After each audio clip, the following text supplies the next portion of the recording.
Hello, statistics class. Okay, so we're going to be going over the correlations for different ones. My notes are below me, so that's what I'm looking at down here.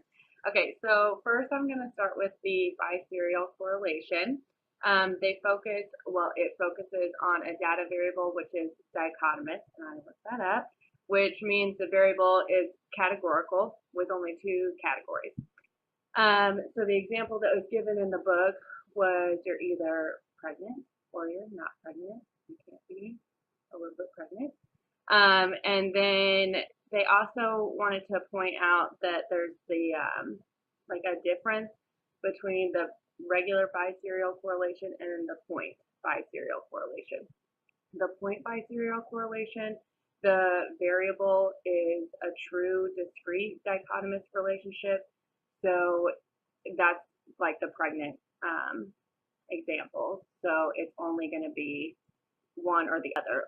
It also gave the example of dead or alive. So it can't be a little bit of one thing. Versus like a typical biserial correlation would be like have a little bit more room, I guess you could say, in it. So the example they gave was to do like exam testing. So you can either pass or fail, yes, but you can either pass really good with an A, or you could just kind of get by with a C, but you're still passing, versus you could just barely fail, like you get just barely an F, versus like super failing it, like getting none of the answers right. But it's still only two categories because it's still only pass or fail. So that's the biserial correlation. Then the bivariate correlation, I should have probably started with this one actually, because the bivariate correlation is kind of just like it's like the top of the umbrella. So it's just describing that there's correlation and there's only two variables. And then, let's see. With both of those variables too, they have to be measured at the interval level. So both the predictor variable and the outcome variable have to be measured at an interval level. Otherwise, like whenever you're in SPSS, all that, like the Pearsons and all that stuff, it's not going to assess the variables correctly. So they have to be in that order.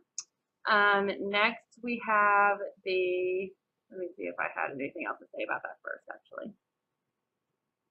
Oh, so the way that the book was giving the example of the bivariate correlations was with how two variables, exam stress and revision on exam performance, relate to exam anxiety.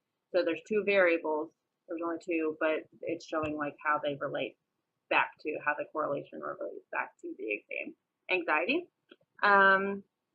Then we go to the partial correlation, which, okay, so this correlation can focus on the interrelationship between the two variables.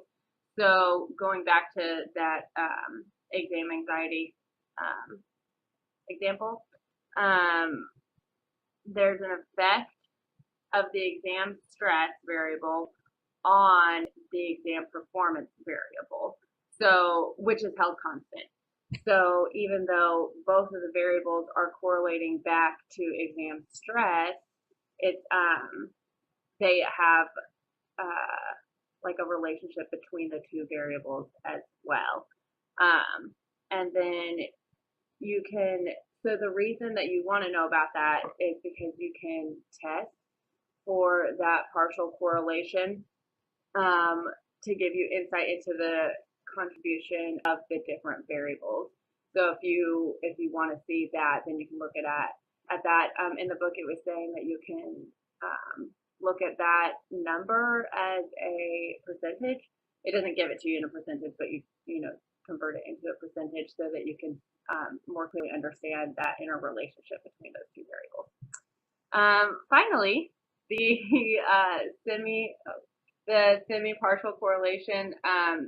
So that's looking at the contribution of the different variables again, like I just mentioned. So when you're looking between those two variables, that kind of gives you like a third variable almost.